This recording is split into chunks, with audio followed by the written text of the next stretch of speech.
Shalom, selamat pagi, salam sejahtera untuk kita semua. Kita berjumpa lagi dalam Renungan Harian bersama Allah di waktu fajar pada hari ini, Rabu 28 September 2022, dengan judul pembahasan Pengabdian Samuel. Sebelum kita lanjut, mari kita berdoa.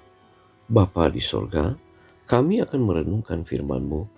Kuasa Roh Kudus-Mu menuntun kami dalam nama Yesus. Amin. Ayat tema kita diambil di dalam 1 Samuel 2 ayat 26. Firman Tuhan berkata, "Tetapi Samuel yang muda itu semakin besar dan semakin disukai, baik di hadapan Tuhan maupun di hadapan manusia." Saudara-saudaraku yang kekasih, sekalipun masa muda Samuel dijalaninya di bait suci yang dihabiskan untuk perbaktian kepada Allah, ia tidaklah bebas dari pengaruh-pengaruh jahat ataupun contoh-contoh hidup yang keji. Anak-anak lelaki Eli tidak takut akan Allah ataupun menghormati ayah mereka, tetapi Samuel tidak bersahabat dengan mereka ataupun mengikuti jalan mereka yang jahat. Usahanya yang senantiasa ialah untuk menjadi apa yang dikehendaki Allah. Ini adalah kesempatan bagi setiap orang muda. Allah merasa senang bila mana anak-anak sekalipun menyerahkan diri mereka kepada pekerjaannya. Samuel telah ditempatkan di bawah pengawasan Eli, dan keindahan tabiatnya membangkitkan kasih yang hangat dari imam yang sudah tua itu. Ia manis budi, murah hati, penurut, dan bersikap hormat. Eli merasa sedih oleh karena penyelewengan anak-anaknya telah mendapat kelegaan dan penghiburan dan berkat di dalam kehadiran anak asuhannya itu. Samuel bersifat penolong dan berbelas kasihan, dan tidak pernah ada ayah yang mengasihi anaknya lebih dalam daripada Eli terhadap anak ini.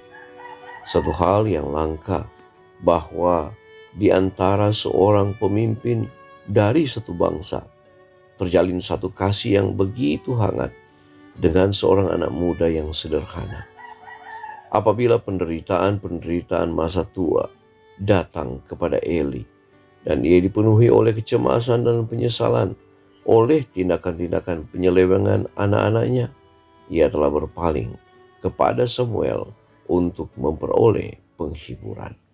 Sekalipun masih muda, pada waktu dibawa kepada tugas pelayanan di dalam bait suci, Samuel pada saat itu mempunyai tugas untuk dilaksanakan di dalam pelayanannya kepada Allah sesuai dengan kesanggupannya. Pada mulanya, semua tugas itu merupakan suatu yang sederhana saja dan tidak selalu menyenangkan.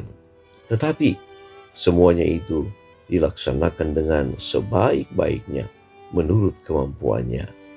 Dan dengan hati yang sukarela, agamanya dibawa ke dalam setiap tugas dalam hidupnya. Ia menganggap dirinya sebagai seorang hamba Allah dan pekerjaannya sebagai pekerjaan Allah. Usahanya diterima oleh sebab semuanya itu telah didorong oleh kasih kepada Allah dan suatu kerinduan yang sungguh-sungguh untuk melaksanakan kehendaknya. Alfa dan Omega jilid 2 halaman 201 dan 202.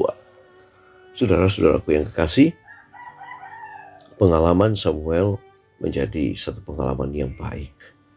Apabila kita mendidik anak-anak untuk mengikuti akan firman Allah, maka mereka akan memiliki satu kehidupan yang semakin baik.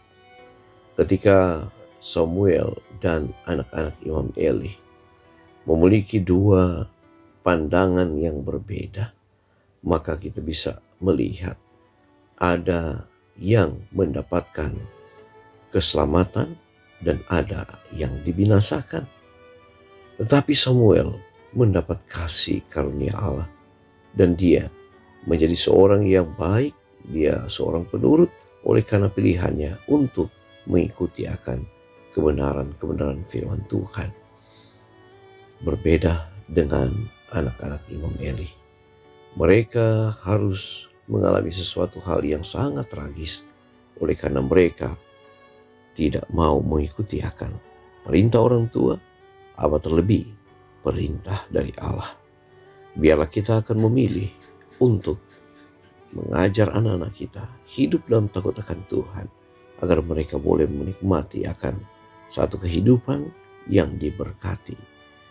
Mari kita berdoa. Bapa di sorga, terima kasih untuk berkat Tuhan. Kami boleh nikmati lagi saat ini sehubungan dengan pengalaman dari Samuel.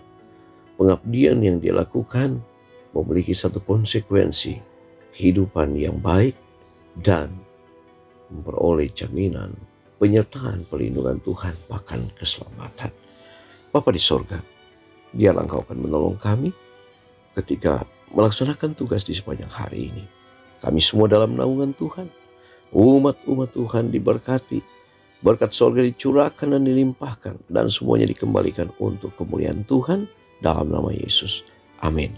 Pertemuan kita telah selesai. Kita jumpa lagi besok. Shalom. Tuhan memberkati.